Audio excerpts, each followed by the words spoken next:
वलीद साहब, आपका घराना कई हवालों से बहुत ही मोतबर पहचान का हामिल है, तो आप अपने ऊपर कितनी भारी जिम्मेदारी महसूस करते हैं?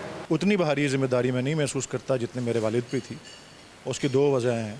एक तो वो अल्लामा इकबाल के बेटे थे, मैं तो चलें एक जनरेशन और आगे हूँ, तो वो जितना करीब होते हैं उतना ज़्यादा बोझ होता है। मेरे वालिद को जो दोहरा चैलेंज था वो ये था कि उनके अपने वालिदैन की वफ़ात जो थी वो उनके बचपन में ही हो गई थी। तो ऐसे दोहरे चैलेंज को एक अजीम शख्सियत का बेटा होना एक बहुत बड़ा बोझ होता है। मैं इस बात का इनकार नहीं करता कि बोझ है, बोझ भी है, ज़िम्मेदारी भी है, एक एजाज़ भी है उसके साथ साथ। वालिदैन से क्या सीखा? वालिदैन से मुख्तलिफ़ चीज़ें सीखी। वालिद से कुछ और किस्म का उनका मिजाज था, बल्कि वो नसीहत कम करते थे, अपने एग्जाम्पल से ज़्यादा लीड करते थे। किसी एक मौके पे मेरे वालिद को किसी एक तकरीब में मेहमान मुकर्रर या मेहमान खुसूसी के तौर पर बुलाया गया, जहाँ एक किताब की रूनुमाई हो रही थी। 4-5 लोग और उनमें बड़े आला शायद उस वक्त के चीफ़ मिनिस्टर भी थे और दीगर लोग भी थे। किसी ने वो किताब नहीं पढ़ी हुई थी, लेकिन मेरे वालिद ने पूरी किताब पढ़ के आए हुए थे। पिछले चंद सालों में, क्योंकि मैं भी अब पब्लिक लाइफ में हूँ, मुझे भी किताबों की रूनुमाई के तकरीब में जाना पड़ा, तो मैं ये मिसाल देता हूँ कि जी मुझे उन्होंने कहा कुछ नहीं, लेकिन मैंने जो देखा, मैं कभी भी किसी किताब की रूनुमाई में किताब पढ़े बगैर नहीं जाता। तो वालदा से उसके बरक्स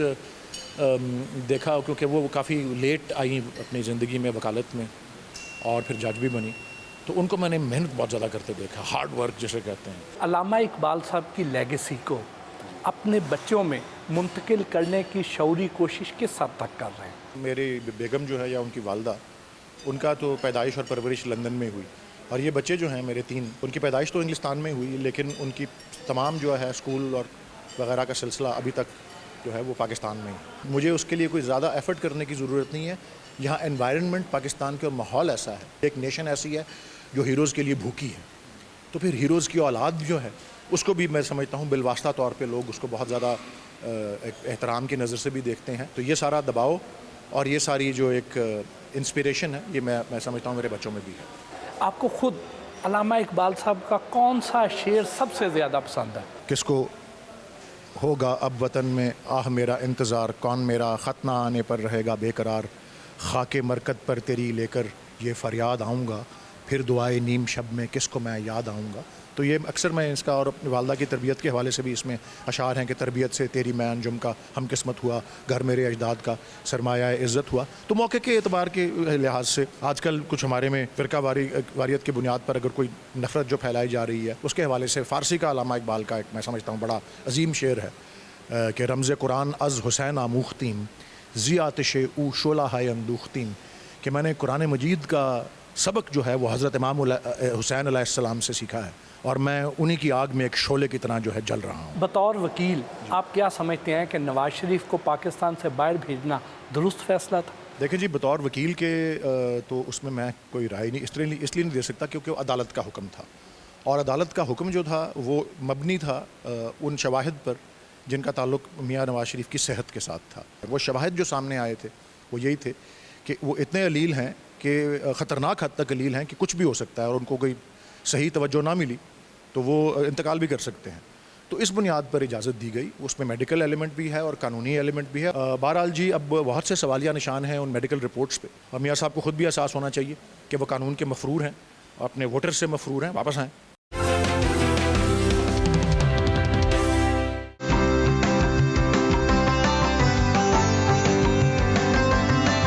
बेटों ने शादी और कैरियर के मामले में आपसे रहनुमाई तो ली होगी? मेरे घर में कोई बेटी नहीं थी। जहाँ होती हैं बेटियाँ वहाँ बहुत सी ख़वातीन या बच्चियाँ आती हैं, तो बहुत मसला था कि इनके लिए अच्छी दुल्हनें कैसे तलाश हों। तो ये जो वलीद है ना, ये तो काफ़ी इन तमाम मामलात में, जैसे पढ़ाई में भी होशियार है, वो भी होशियार है। तो ये जो इसकी अहलिया है मेरी बहू, ये लंदन में एक लॉ फर्म में काम करती थी, वाइट एंड केस।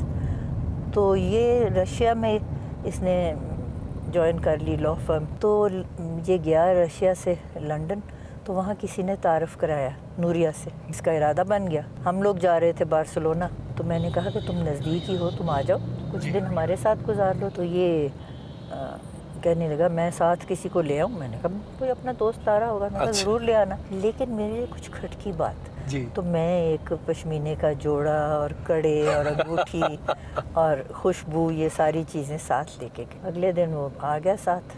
تو میں نے تو فوراً مجھے تو بہت پسند آئی، تو میں نے کہا کہ یہ چیزیں میں لائی ہوں میں دے دوں.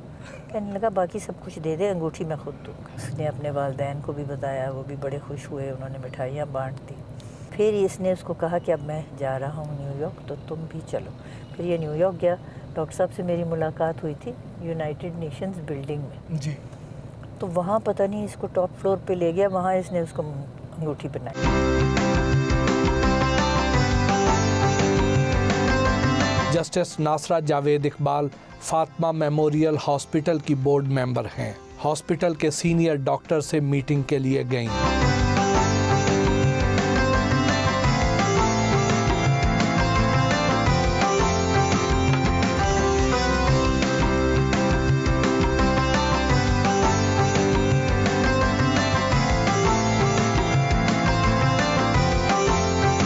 جب آپ وکالت کر رہی تھیں جی.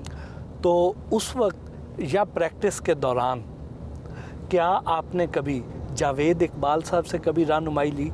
بالکل نہیں، بلکہ جتنی دیر ڈاکٹر صاحب بینچ پہ تھے یعنی کہ جج تھے، میں نے تو کبھی عدالت کی دہلیز ہی نہیں پار کی، میں کبھی اپیئر ہی نہیں ہوئی. تو پھر میں نے تو تب پریکٹس شروع کی جس وقت میرے شوہر ریٹائر ہو گئے. بس وہ چند سال پریکٹس کی، پھر جج بن گئی. یہ اللہ تعالیٰ کی مہربانی تھی. آپ نے ایک مکمل ہاؤس وائف سے کامیاب پروفیشنل تک کے سفر میں اتار چڑھاؤ تو بہت سے دیکھے ہوں گے. دیکھیے ان زمانوں میں بہت کم خواتین آتی تھیں عدالتوں میں، تو مجھے خاص طور پہ عادت تھی کہ میں بحث کرتی تھی اردو میں، کہ اگر میرا کوئی سائل یا موکل جس کو کہتے ہیں وہ ہے موجود، اس کو پتہ ہو کہ میں بات کیا کر رہی ہوں، کیا تاکہ وہ بعد میں یہ بات نہ ہوگی جی جج مل گیا، وہ فلاں مل گیا، ریڈر مل گیا. باقی وکلاء کو شکایت رہتی تھی جب میں آتی تھی اور میں بات کرتی تھی اور عدالت سے بھی کرتی تھی اور سائل کو بھی سمجھ آتی تھی، تو اکثر و بیشتر مجھے کامیابی ہوتی تھی. تو ان کو یہ بات پسند نہیں آتی تھی. عورتیں تھیں ہی بہت کم، کہتے تھے جی آئے آپ جائیں، آپ کا اللہ اللہ کرنے کا وقت ہے، آپ یہ یہاں کیا کرنے آ رہی ہیں، کیونکہ عمر بھی میری کافی ہو گئی تھی.